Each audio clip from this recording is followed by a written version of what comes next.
नमस्कार मंडळी, तुमच्या सर्वांचं स्वागत करते आहे मी एका नवीन रेसिपीमध्ये। तर आज आपण मस्त अगदी चुलीवर जशी भाकर बनते ज्वारीची ती गॅसवरती बनवणार आहोत। तर मग चला आता आपण करूयात रेसिपीला सुरुवात। तर इकडे मी प्लेट घेतलेली आहे, त्यामध्ये घेतलेला आहे 1 कप ज्वारीचं पीठ। हे ज्वारीचं पीठ मी स्वच्छ चाळणीने जे आहे ते चाळून घेतलं आहे आणि मगच याचा वापर केलेला आहे। तर इकडे आपण 1 कप ज्वारीचं पीठ घेतलं आहे। आता काय केलं आहे, थोडं थोडं पाणी घेऊन हे एकदम मस्त असं नरम आपल्याला याचा उंडा बनवायचा आहे।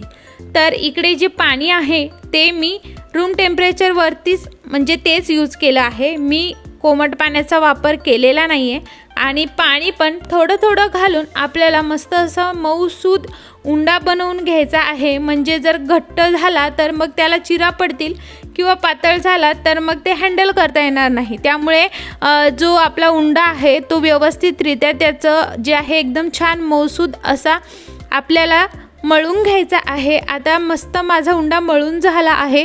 आता आपण भाकर करायला घेणार आहोत। तर आपण थापून भाकर बनवणार आहोत। तर मी खाली ज्वारीचं पीठ टाकलं आहे कोरडं, त्यावरती तो उंडा ठेवून ज्या हाताने मी थापणार आहे त्याला सुद्धा ज्वारीचं पीठ लावलंय म्हणजे आणि आता मस्त असं आपण त्याला थापून घेतोय। आणि व्यवस्थितरित्या जर तुमचा उंडा मस्त असा तुम्ही जर भिजवलं असेल पीठ तर खूप छान भाकर ही जी आहे ती थापल्या जाते। कोणाकोणाला हातावरची येत असेल तर त्यांनी हातावरची ही करू शकता किंवा लाटून ही करू शकता। लाटून करायची असेल तर छान पीठ हे मळलं गेलं पाहिजे म्हणजे त्याला चिरा पडणार नाही। तर इकडे भाकर बनली आहे, तर चला आता आपण शेकून घेऊयात।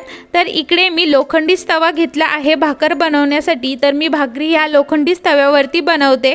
तर भाकर टाकली आहे आणि त्याच्या दुसऱ्या बाजूला पाणी लावलं आहे आणि मस्त अशी आता ही भाकर भाजून घेऊयात। तर भाकर मी लोखंडीच तव्यावरती पूर्ण भाजून घेते, बट आज व्हिडिओ दाखवायचा आहे, रेसिपी आहे म्हणून शॉर्टकट मेथडसुद्धा दाखवली की तुम्ही अशा पद्धतीने गॅसवर सुद्धा ती शेकू शकता।